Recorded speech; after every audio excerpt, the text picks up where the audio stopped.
আগের চেয়ে শক্তিশালী হয়ে ওঠা ইরান এবার মধ্যপ্রাচ্যের বাইরে মার্কিন স্থাপনায় হামলার হুমকি দিয়েছে। খামেনির দেশ আগেই হুমকি দিয়ে রেখেছিল নতুন করে আমেরিকা আগ্রাসন চালালে তার জবাবে নতুন নতুন মার্কিন ঘাঁটিতে হামলা করবে তারা। নতুন করে বৃহস্পতিবার ইরানের সামরিক বাহিনীর মুখপাত্র আমির আকরামিনিয়া হুঁশিয়ারি দেন, ইরানের বাহিনী তাদের সক্ষমতার একটি অংশ এখনো ব্যবহার করেনি, আর ইরানের পরের জবাব হবে যুক্তরাষ্ট্রের ধারণারও বাইরে। সংঘাত ছড়িয়ে পড়বে মধ্যপ্রাচ্যের বাইরে।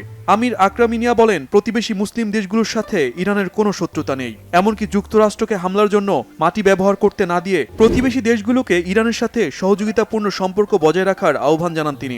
মধ্যপ্রাচ্যের বাইরের মুসলিম দেশগুলোকেও ইরানের পাশে থাকার আহ্বান জানান সামরিক বাহিনীর এই মুখপাত্র।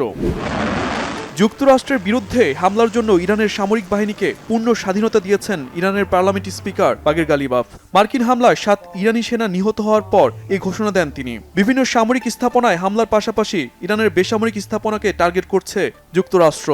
এ পরিস্থিতিতে ইরানের ইসলামিক বিপ্লবী গার্ড বাহিনী আইআরজিসি হুঁশিয়ারি দিয়ে বলেছে, ইরানের বেসামরিক স্থাপনায় হামলা হলে পুরো মধ্যপ্রাচ্যকে চূর্ণ বিচূর্ণ করা হবে। মার্কিন হামলার প্রতিবাদে বৃহস্পতিবার বাহরাইন, জর্ডান, কুয়েতে যুক্তরাষ্ট্রের সামরিক ঘাঁটি লক্ষ্য করে মিসাইল ও ড্রোন হামলা চালায় ইরান। বেশ কয়েকটি ড্রোন ও মিসাইল ভূপাতিত করার দাবি তুলেছে কুয়েত ও বাহরাইন।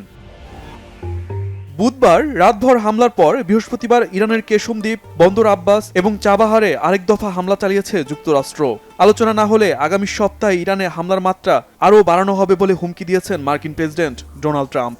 এর আগে ইরান আলোচনার জন্য আগ্রহী এমন দাবিও করেন মার্কিন প্রেসিডেন্ট। তবে আলোচনার বিষয়ে প্রেসিডেন্ট ট্রাম্পের সব দাবি নাকচ করেছে ইরান। হরমুজ প্রণালী নিয়ে অঞ্চলটির বাইরের কোনো দেশকে আর কখনোই হস্তক্ষেপ করতে দেওয়া হবে না বলে স্পষ্ট জানায় ইরান।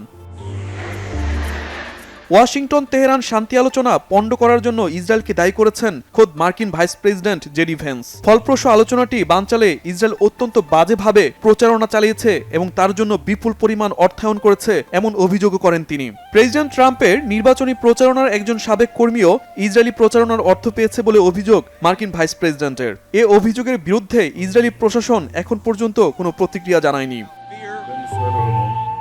আমেরিকার এই অভিযোগের কয়েক ঘন্টা আগে ওয়াশিংটন সফর বাতিল করেন ইসরায়েলের প্রধানমন্ত্রী বেনিয়ামিন নেতানিয়াহু। মার্কিন সাবেক সিনেটর লিন্ডসে গ্রাহামের স্মরণসভা স্থগিত করায় সফরটি বাতিল করেন তিনি। শনিবার স্মরণসভা উপলক্ষে 4 দিনের সফরে যুক্তরাষ্ট্র যাওয়ার কথা ছিল ইসরায়েলের প্রধানমন্ত্রীর।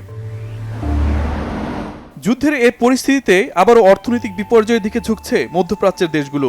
ওয়াশিংটন তেহরান যুদ্ধ পূর্ণমাত্রায় শুরু হলে মার্চ এপ্রিলের অবস্থার পুনরাবৃত্তি ঘটতে পারে বলে শঙ্কা অর্থনৈতিক বিশেষজ্ঞদের।